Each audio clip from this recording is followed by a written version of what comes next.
حضرت آدم علیہ السلام کی وفات کے تقریباً 1000 سال بعد حضرت نوح علیہ السلام تشریف لائے۔ حضرت آدم علیہ السلام کے بعد کی نسلیں بہت نیک تھی، پر تقریباً 1000 سال بعد شیطان نے ان لوگوں کو بہکایا کہ کچھ نیک اور بزرگ لوگوں کو یاد رکھنے کے لیے ان کے بت بنا لو۔ تو لوگوں نے کچھ بزرگوں کو عزت دینے کے لیے ان کے بت بنا لیے۔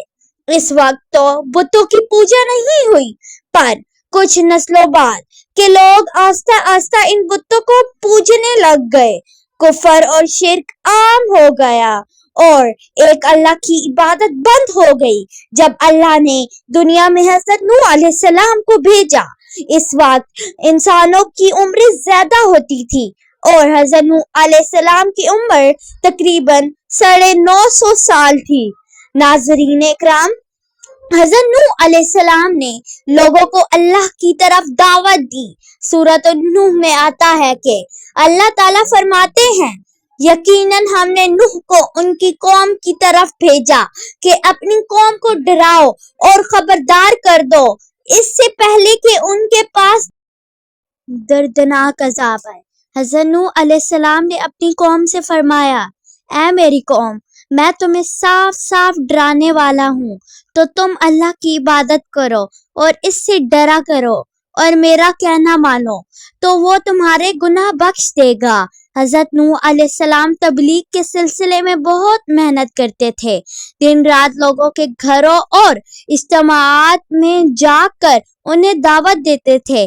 حضرت نوح علیہ السلام لوگوں کو پرائیویٹلی اور پبلکلی سمجھاتے، یہاں تک کہ انہیں یہ کرتے کرتے 9.5 سال گزر گئے، پر صرف چند لوگوں کے سوا کوئی ایمان نہیں لایا۔ حضرت نوح علیہ السلام کی قوم ان کا مذاق بناتی تھی اور کہتی تھی کہ اگر تم سچے ہو تو جس عذاب کا تم ہم سے وعدہ کرتے ہو اس کو لے آؤ۔ حضرت نوح علیہ السلام کی قوم سال در سال برائی میں آگے بڑھتی گئی اور حضرت نوح علیہ السلام کو پریشان کرتی رہی، اور کوئی ایمان نہ لایا، صرف کچھ لوگوں کو چھوڑ کر۔ پھر اللہ نے نوح علیہ السلام کی طرف وحی کی اور فرمایا، آپ کی قوم میں سے جو ایمان لا چکا ہے ان کے سوا اب کوئی ایمان نہیں لائے گا، پس آپ ان کے کاموں پر غمگین نہ ہوں۔ پھر جب اللہ نے وحی کر دی اور انہیں بتا دیا کہ اب کوئی ایمان نہیں لائے گا، تو وہ نا امید ہو گئے اور اپنی قوم کے لیے بد دعا کی، یہ اے میرے پروردگار، تو کسی منکر کو روح زمین میں زندہ نہ چھوڑ اور مومن مرد اور عورت کو بخش دے۔ حضرت نوح علیہ السلام نے جب اللہ کو پکارا تو اللہ نے نوح علیہ السلام کو ایک بڑی کشتی بنانے کی وحی کی، لیکن نوح علیہ السلام نہیں جانتے تھے کہ وہ اتنی بڑی کشتی کیسے بنائے، تو اللہ نے جبریل علیہ السلام کو ان کی مدد کے لیے بھیجا۔ ناظرین، نوح علیہ السلام ایک پہاڑ پہ رہتے تھے، ان کے آس پاس درخت نہیں تھے، نہ ہی پانی تھا۔ انہوں نے بہت سے درخت اگائے، پھر ان کو کاٹا اور پہاڑ پر بیٹھ کے کشتی تیار کرتے رہے۔ لوگ جب حضرت نوح علیہ السلام کو کشتی بناتے ہوئے دیکھتے تو ان کا بہت مذاق بناتے اور کہتے کہ یہ کیسا مجنون ہے جو پہاڑ پہ ایک کشتی بنا رہا ہے۔ دھیرے دھیرے بہت محنت کے بعد ایک بڑی کشتی تیار ہو گئی۔ ناظرین، ایک جگہ آتا ہے کہ حضرت نوح علیہ السلام نے یہ کشتی 100 سال میں تیار کی۔ اس کشتی کی لمبائی 300 گز، اونچائی 30 گز اور چوڑائی 50 گز تھی۔ ایک اندازے کے مطابق اس کشتی کی لمبائی 1 کلومیٹر سے زیادہ تھی، گہرائی 30 ہاتھ تھی۔ یہ کشتی عام کشتیوں کی طرح اوپر سے کھلی ہوئی نہیں تھی، بلکہ اس کو جیسے نیچے سے بند کیا گیا تھا ویسے ہی اوپر سے بھی بند کیا گیا تھا، تاکہ اوپر سے جو بارش برسے وہ انہیں نقصان نہ دے۔ اس کشتی کے 3 فلورز تھے اور ہر فلور میں ایک دروازہ تھا۔ اللہ تعالیٰ نے حضرت نوح علیہ السلام کو حکم دیا کہ مومنوں کو اور اپنے گھر والوں کو اور زمین پر بسنے والے تمام جانوروں کا جوڑا جوڑا اس کشتی میں سوار کر لو۔ پھر اللہ نے آسمان اور زمین میں سے پانی کھول دیا اور سیلاب آ گیا، اور سیلاب نے دنیا میں رہنے والے انسان اور جانور سب کو غرق کر دیا۔ طوفان کا پانی پہاڑوں سے بھی اوپر ہو گیا، اور صرف نوح علیہ السلام کی کشتی اس طوفان میں باقی رہی۔ صرف وہی لوگ اور جانور بچے تھے جو کشتی پر سوار تھے۔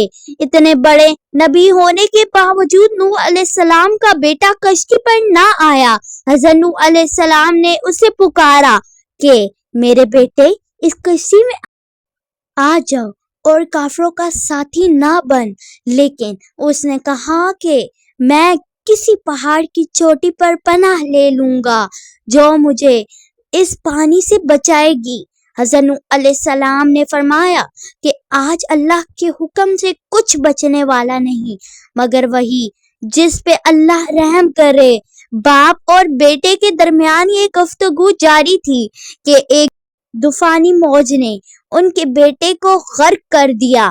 جب نوح علیہ السلام کے سامنے ان کا بیٹا غرق ہو گیا تو ان کی آنکھوں میں آنسو آ گئے اور وہ پکار اٹھے، اور تو نے جو مجھ سے وعدہ کیا تھا کہ میرے گھر والوں کو نجات عطا فرمائے گا، اور تو تمام حاکموں میں سے بہتر حاکم ہے، لہٰذا یہ ناممکن ہے کہ تیرا وعدہ پورا نہ ہو۔ اللہ تعالیٰ نے فرمایا، اے نوح، وہ تیرے اہل سے نہیں تھا کیونکہ وہ کافر تھا۔ کفر نسب کو ختم کر دیتا ہے۔ اللہ نے حضرت نوح علیہ السلام سے فرمایا کہ آپ ہرگز وہ چیز نہ مانگے جس کا آپ کو علم نہیں۔ حضرت نوح علیہ السلام یہ بات سمجھ گئے اور فوراً اللہ تعالیٰ سے توبہ کی۔ فرمایا، اے میرے پروردگار، میں تیری ہی پناہ چاہتا ہوں اس بات سے کہ تجھ سے وہ مانگوں جس کا مجھے علم نہیں۔ اگر تو مجھے نہ بخشے گا اور مجھ پر رحم نہ کرے گا تو میں خرابی والوں میں سے ہو جاؤں گا۔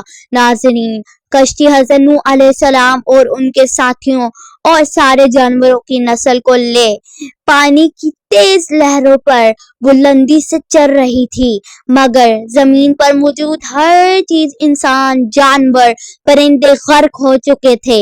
ان میں سے کوئی باقی نہیں بچا تھا۔ اگر کوئی بچا تھا تو وہ تھے کشتی والے حضرت نوح علیہ السلام اور ان کے ساتھی۔ 6 مہینے تک اس کشتی میں رہے۔ آخر اللہ کے حکم سے طوفان رک گیا۔ اللہ نے زمین کو حکم دیا کہ وہ پانی نگل جائے۔ زمین نے سارا پانی نگل لیا اور زمین خشک ہو گئی اور کشتی پہاڑ پر جا کر ٹھہر گئی۔ اب انہیں حکم ہوا کہ سلامتی کے ساتھ کشتی سے اتر جائیں، آپ سب پر برکت نازل ہوگی اور ان نسلوں پر بھی جو آپ سے پیدا ہوں گی۔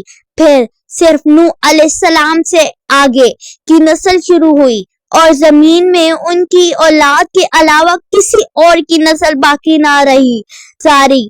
سارے جانوروں کی نسلیں بھی یہیں سے پھر سے پیدا ہوئی۔ ناظرین، حضرت نوح علیہ السلام کے 3 بیٹے تھے، سام، حم اور یافس، جن سے دنیا کی نسل آگے بڑھی۔ سام کی اولاد گندمی رنگ کی تھی۔ عرب ممالک، سیریا، فلسطین اور اسرائیل کے لوگ سام کی اولاد ہیں۔ حام کی اولاد کالی رنگ کی تھی۔ افریقہ، ابوریجنل، آسٹریلینز، انڈیا ایجنٹس اور سوڈان کے لوگ حام کی اولاد ہیں۔ گوری رنگ کے لوگ یافس کی اولاد ہیں۔ چائنا، جاپان، کوریا اور یورپ کے لوگ یافس کی نسل ہیں۔ حضرت نوح علیہ السلام کا چھوٹا بیٹا جو ایمان نہ لانے کی وجہ سے برباد کر دیا گیا تھا، اس کا نام کنعان تھا، اور اس سے آگے کوئی نسل نہیں بڑھی۔ قرآن میں اللہ تعالیٰ نے فرمایا، اور ہمیں نوح نے پکارا تو دیکھ لو کہ ہم کیسی اچھی دعائیں قبول کرنے والے ہیں۔ ہم نے اسے اور اس کی فرمانبرداری کو اس زبردست مصیبت سے بچا لیا اور اس کی اولاد ہم نے باقی رہنے والی بنا دی۔